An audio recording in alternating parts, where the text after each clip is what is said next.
Bed নালা bed করি plus মাঝে নালা থাকে সেখানে পানি রাখি, কারণ ভিজে জায়গা কিন্তু লবণ কম আসে জায়গাটা সেচতে থাকলে, কিন্তু ওইখানে আমরা বেড নালা করার জন্য যাতে করে ওই উঁচু জায়গায় নালার উপরে দুই সাইডে গাছ লাগাইলে পরে ওই নালায় পানি থেকে এই জন্য জায়গাটা ভিজে থাকলে পরে ওই জায়গায় লবণ কম জাগবে, এই জন্য করি। প্লাস আবার ওই যে মাথাটা করি যে আমরা বিটা ওইটাকে আমরা মানসিং দিই খড়কুটা, অথবা এখন প্লাস্টিক মাছ পাওয়া যায় কিনতে, বগুড়ায় যশোরে পাওয়া যায়, আমরা আনছি কিনে ওই দিয়ে দেই।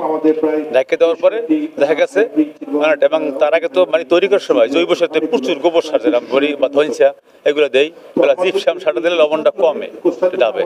এর দিয়ে এভাবে মানে বিভিন্ন কৌশল অবলম্বন করে আমরা সফল হয়েছি আর কি। এবং খাস করে লাল তীর কিছু বীজ তৈরি করছে যেগুলো লবণ শোষণ, এই যে টিয়ে করলা এবং আপনার এই যে ডায়না লাউ আছে, তার পারপর আছে, এটা বেগুন, এটা মিউনিসিপাল টমেটো, কিছু সবজি আছে যেগুলো লবণ শোষণ, এগুলো এই যে আমরা চাষ করতেছি। এই প্লাস এখন আর একটা সবজি চাষ লাগে তাপ সহিষ্ণু, কারণ আমরা দেখতেছি এত টেম্পারেচার বাড়ছে রোদের, অনেক গাছ এখানে মারা যাইতেছে। বর্ষা ওই যে রিমাল গেল আর বর্ষা হইতেছে না, ডেইলি পানি দেয়, মানে এখন এইভাবে চাষ করতেছে। আমরা এখন অনেক লবণ কমছে, কিন্তু লবণ মাত্র প্রতি বছরই বাড়তেছে জমিতে। যাতে করে এখন আমরা আরো নতুন কোনো টেকনোলজি, এই যে আজকে জানতে চাই স্যারের কাছে যে আমরা আরো কোনো টেকনোলজি আছে কিনা, যে আমরা কিভাবে জমির মানে লবণটা কমানো যায়, প্লাস তাপমাত্রা মানে কমানো যাইবে না, কিন্তু এটা কিভাবে সহজে সবজি চাষ করতে পারি, এই আশা ব্যক্ত করছি আমরা কি সেটাকে আমি খুব থেকে আমরা এই মাটিটা আনি, নয়টা একটা পোলোটা থেকে 9 জায়গা থেকে মাটিটা আনে একাত্তর একটা পেলাই লই মাটিটা মানে মিক্সার করে কিছু মাটি আলাদা রাখি, কিছু মাটি এটা গুঁড়ো করি। মাটিটা মাম পানি, সবসময় বৃষ্টির পানি পাওয়া যায় না, মাম পানি দিয়ে মাটিটা একদম পেস্টের মতন করি। পেস্টের মতন করে আমাদের মিটার এসি মিটার আছে, এসি মিটার দিয়ে আমরা পয়েন্ট হইলে ধরেন 2.3 গুণ দিয়ে আমাকে মাটিতে যে পয়েন্টটা আসে ওই পয়েন্টে আবার এটা যোগ দিই, চাপ দিয়ে সমানে চাপ দিলে আবার রেজাল্ট ওই সময় কৃষক ভাইদের আবার জানাই যে না, তোমাকে প্রশ্ন করে যে আমাকে মাটিতে এতটা লবণ আছে, আমরা কি করব। তখন আমরা জীব সার বা জৈব সার তোমরা যত বেশি ব্যবহার করতে পারো ওটা লবণাক্ত কাটতে যাবে। আর লাল তীরের আটিটা ওইটা লবণাক্ত শরীরে একটু বেশি, ওইটা লবণাক্ত জায়গায় ওই লাল তীরের আটিটা অনেক সহ্য করতে পারে, ওই আটিটা তোমরা ব্যবহার করো।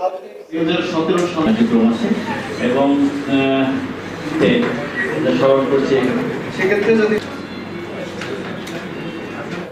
আপনি হয়তো ইতিমধ্যে জেনেছেন যে কড8 নেদারল্যান্ড বেসড একটা এনজিও বাংলাদেশে ক্লাইমেট ভালনারেবল এরিয়া, বিশেষ করে কোস্টাল এরিয়াতে তারা এগ্রিকালচার নিয়ে কাজ করে থাকে, এবং কোস্টাল এরিয়াতে বিশেষ করে লবণাক্ত এবং রিসেন্টলি যা হিট ওয়েভ একটা বড় সমস্যা, যেটা আসলে ক্লাইমেট চেঞ্জের একটা নেগেটিভ ইফেক্ট। তা কড8 বিশেষ করে স্যালাইন এগ্রিকালচার নিয়ে কাজ করে, বিশেষ করে স্যালাইন টলারেন্ট সিড ইন্ট্রোডিউস করে বা এর পরিচিতি করে, এবং এটা ভ্যালিডেশন করে, এবং এটা বিভিন্ন কীভাবে আসলে কাল্টিভেশনটা করতে হবে সেই কাল্টিভেশনটার জন্য ফার্মারদেরকে ট্রেনিং করে থাকে। শুধু ট্রেনিংই না, আমরা দেশি বিদেশি বিভিন্ন যে ইমপ্রুভ টেকনোলজি আছে সেই টেকনোলজিটাকে ফার্মারের দৌড়গয়ে নিয়ে যেতে পারি, যাতে লবণাক্তকে কেন্দ্র করে যেন ফার্মাররা তাদের কৃষি কার্যক্রমকে এগিয়ে নিয়ে যেতে পারে। ইন দ্য মিন টাইম আমরা 2017 সাল থেকে এই স্যালাইন এগ্রিকালচার নিয়ে কাজ করছি। ইতিমধ্যে 3টা প্রজেক্ট অলরেডি আমাদের চলছে আর কি।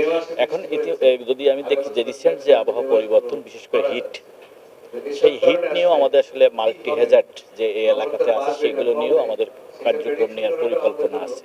ইন দ্য মিন টাইম এই কোস্ট প্রজেক্টের পাশাপাশি আরেকটা প্রজেক্ট আমরা ইমপ্লিমেন্ট করতেছি, যেটা হলো step project, the early warning to the multi Hazard. হ্যাঁ, সো সেই প্রজেক্টও আমরা বিশেষ করে হিট ওয়েভ যেমন